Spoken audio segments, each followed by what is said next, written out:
Assalamualaikum warahmatullahi wabarakatuh. Hai semuanya, kembali lagi bersama saya di Kita Film. Di video kali ini saya akan membahas alur cerita sebuah film horor Indonesia tahun 2023 yang berjudul Sewu Dino. Tapi sebelum kita menuju ke alur ceritanya, saya ingetin dulu ya, buat kalian yang belum subscribe, ayo silahkan di subscribe dulu ya. Film dimulai berlatar di Jawa Timur saat tahun 2003. Terlihat ada seorang perempuan yang bernama Sri sedang belanja di pasar. Sri bekerja di warung Yukminah. Selesai bekerja, Yukminah menunjukkan selebaran lowongan kerja kepada Sri, yaitu lowongan kerja sebagai pembantu di keluarga Atmojo dengan gaji yang sangat fantastis, yaitu 10 juta sebulan. Wow. Sri kemudian heran kenapa setiap hari keluarga Atmojo mencari pembantu. Tapi Yukminah berkata kalau keluarga itu mempunyai banyak restoran, makanya mereka mencari banyak pembantu setiap harinya. Sri akhirnya pergi ke rumah keluarga Atmojo untuk melamar pekerjaan. Tapi baru saja dia sampai di sana, hujan deras tiba-tiba turun. Saat Sri akan pulang, dia tertabrak mobil yang dikendarai oleh seorang sopir yang bernama Sugi. Sri lalu dibawa masuk dan dirawat oleh asisten keluarga Atmojo yang bernama Lydia. Sri berkata kalau dia tidak jadi melamar karena dia tidak punya ijazah. Saat Lydia sedang dipanggil majikannya, Sri melihat sebuah lukisan seorang perempuan yang sedang menggendong 2 orang bayi. Tapi Sri merasa aneh karena tidak berapa lama bayi yang ada di lukisan itu tiba-tiba hanya ada 1. Lydia kemudian datang dan berkata kalau direktur keluarga Atmojo ingin bertemu dengan Sri. Direktur dan kepala keluarga Atmojo itu adalah Mbah Karso Atmojo. Sri heran karena Mbah Karso bisa tahu kalau otonya adalah Jumat Kliwon, dan Mbah Karso langsung menerima Sri tanpa menggunakan ijazah. Dia lalu memotong rambut Sri dan berkata kalau setelah ini Sri tidak bisa mundur lagi. Setelah melakukan sebuah ritual perjanjian kerja, Mbah Karso menyuruh Sri untuk membasuh tubuhnya dengan air bunga. Sri merasa jijik karena dia melihat banyak luka atau borok di tubuh Mbah Karso. Dia lalu pingsan saat Mbah Karso meniupnya dengan asap kemenyan. Sugi mengantar Sri pulang ke rumahnya dan berpesan agar dia tidak bercerita kepada siapa-siapa tentang Mbah Karso. Sri memang sedang membutuhkan uang untuk pengobatan ayahnya yang sedang sakit. Dia tidak ingin mengulangi kesalahan saat dulu adiknya meninggal karena mereka tidak mampu membayar biaya pengobatan. Keesokan harinya, Sri heran karena melihat ada simbol yang tiba-tiba muncul di tangannya. Setelah berpamitan dengan ayahnya, Sri akhirnya berangkat bersama seorang pembantu baru yang bernama Erna dan juga pembantu lama keluarga Atmojo yang bernama Dini. Saat di perjalanan, Sri heran kenapa mereka lewat jalan di tengah hutan dan bukannya ke rumah Mbah Karso. Sugi lalu turun dari mobil untuk meletakkan sajen di bawah pohon bambu. Akhirnya mereka sampai di sebuah rumah di tengah hutan. Saat di dalam rumah, Sri melihat ada angka-angka yang ditulis di kalender, yaitu angka yang berakhir di hari ke-1000. Dini lalu berkata kalau hari ke-1000 adalah hari mereka pulang. Seorang pria tua kemudian datang, dia adalah Mbah Tamin.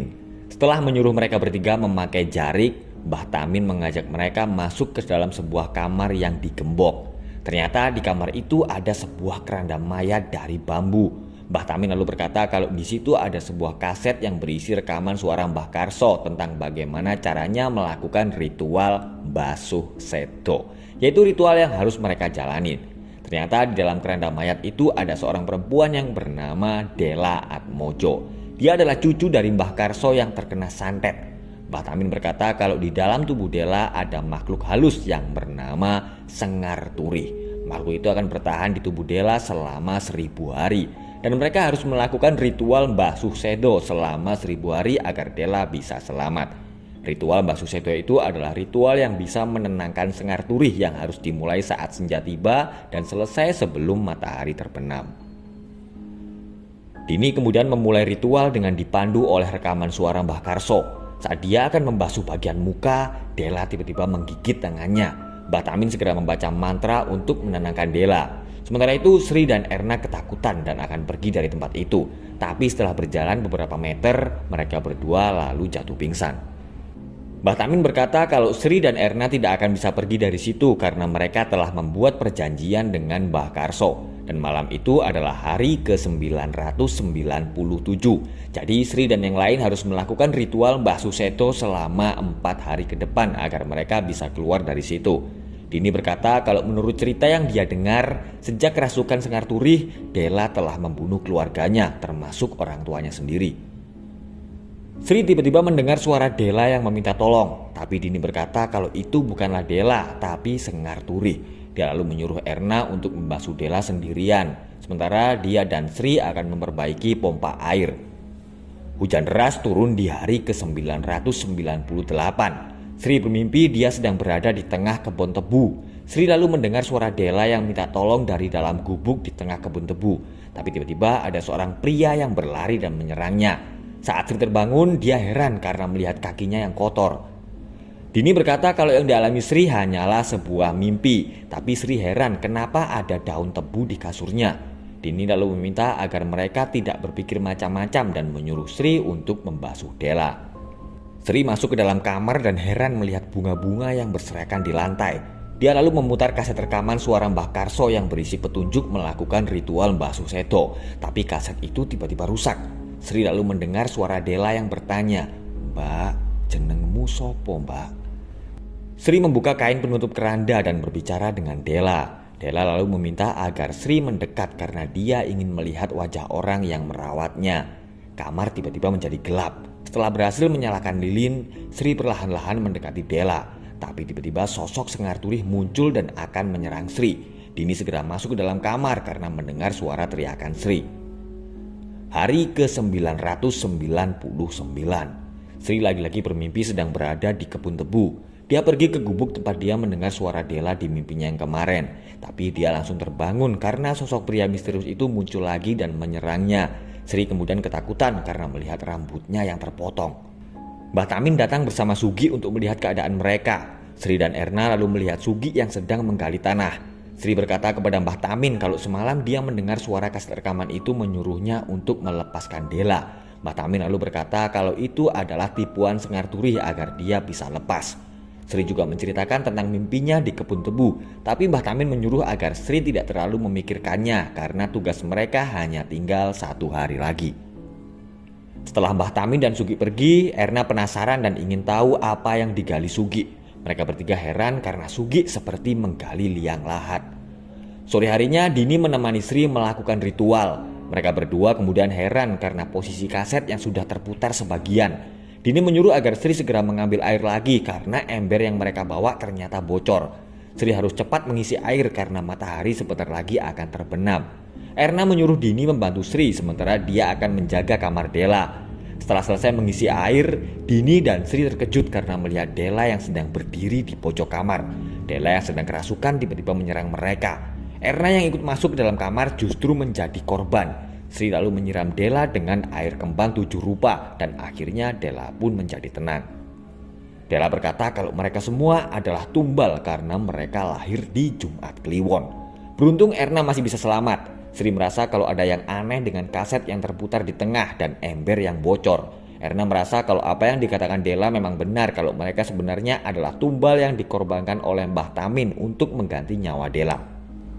Dini lalu bercerita saat Della masih di rumah Mbah Karso. Dia bekerja dengan kedua temannya yang bernama Jum dan Ratih. Mereka berdua lalu mati karena tidak melakukan ritual basuh sedo sampai selesai.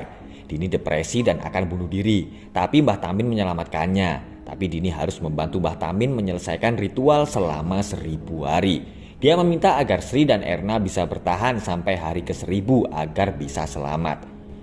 Keesokan harinya mereka bertiga ketakutan karena melihat gembok pintu kamar Della sudah terbuka dan dia sudah tidak ada di dalam kamarnya. Ternyata Della sudah kabur lewat jendela. Dini ingat Mbah Tamin pernah berkata kalau tempat itu sudah dipagari menggunakan 3 payung mayit. Itu berarti Della masih berada di sekitar situ. Mereka kemudian memastikan 3 payung mayit itu masih menancap di tempatnya. Saat Dini selesai menancapkan kembali salah satu payung mayit yang roboh, tiba-tiba ada seseorang yang memukulnya hingga pingsan. Sri terjatuh saat dia akan memeriksa payung mayit, tapi Della tiba-tiba muncul dan menyerangnya. Beruntung Mbah Tamin datang dan menyiram Della dengan air kembang 7 rupa. Saat Mbah Tamin akan mengikat Della, tiba-tiba Erna menusuknya dari belakang dan melepaskan ikatan Della. Ternyata selama ini Erna memang berada di situ untuk melepaskan Della. Erna menyerang Sri dan berusaha membunuhnya, tapi Sri berhasil mengambil sebuah batu dan memukul Erna. Dan saat jatuh, sebuah kayu menancap di kepala Erna. Mbah Karso akhirnya datang untuk melihat keadaan mereka. Dia berkata kalau Sri adalah harapan mereka untuk menyelamatkan Dela karena Sri memiliki darah yang sama dengan Sabdo Kuncoro, yaitu orang yang telah mengirim santet itu. Darah mereka sama-sama memiliki wangi Wijaya Kusumo dan arum gandrung. Mbah Karso lalu berkata kalau yang dialami Sri bukanlah sebuah mimpi, tapi itu adalah dunia sukma, tempat di mana Dela sedang disekap. Mbah Karso memohon agar Sri mau masuk ke dalam dunia sukma untuk menyelamatkan Dela. Sri akhirnya bersedia menolong Mbah Karso untuk menyelamatkan Dela. Mbah Tamin meminta agar Dini tetap melakukan ritual Mbah Susedo selama Sri masuk ke dalam dunia sukma. Mbah Karso lalu memberikan sebuah keris pusaka kepada Sri untuk melawan Sabdo Kuncoro. Sri harus kembali membawa Dela sebelum 1000 dino berakhir, yaitu saat matahari terbenam. Setelah tubuhnya disiram dengan darah kerbau, Sri akhirnya masuk ke dalam Jagating Sukmo atau dunia sukma. Sementara itu di dunia nyata, Dela tiba-tiba menyerang Dini dan juga Mbah Tamin. Sri berhasil menemukan Dela yang sedang disekap di dalam kamar, tapi Sabdo Kuncoro tiba-tiba datang dan menyerangnya. Sri segera menyelamatkan Dela, tapi Sabdo Kuncoro yang terkena keris kembali menyerang Sri. Dela mengambil lampu minyak dan membakar gubuk itu bersama Sabdo Kuncoro. Akhirnya Sri dan Dela berhasil keluar dari gubuk dan akan kembali ke dunia nyata. Tapi Sengar Turis tiba-tiba datang dan menyerang mereka. Tapi beruntung Sri dan Dela berhasil melompat ke dalam lubang dan kembali ke dunia nyata. Mereka semua akhirnya selamat dan Mbah Karso bisa bertemu lagi dengan cucunya. Mbah Karso menepati janjinya dengan memberikan uang 10 juta kepada Sri. Tapi Sri tiba-tiba bertanya apakah benar Mbah Karso yang memulai ini semua. Mbah Karso berkata kalau Sri lebih baik tidak tahu lebih banyak tentang keluarga mereka. Mungkin karena merasa khawatir, Sri justru mengembalikan uang 10 juta itu. Saat mengantar Sri pulang, Sugi berkata kalau keputusan Sri tidak menerima uang dari Mbah Karso itu sudah benar. Karena kalau Sri menerimanya, maka nasibnya akan sama dengan Sugi. Sugi lalu bercerita kalau Sabdo Kuncoro sebenarnya adalah orang yang berhasil kabur dari sebuah peristiwa berdarah. Tapi dia sangat sedih karena dia telah kehilangan seluruh keluarganya akibat santet janur ireng yang dikirim oleh keluarga Atmojo. Dan film pun berakhir. Oke guys, setelah tadi alur cerita dari film horor Indonesia yang berjudul 1000 Dino. Jadi film ini adalah sebuah film horor yang diangkat dari tweet di Twitter milik Simple Man yang sebelumnya viral dengan KKN di Desa Penari guys.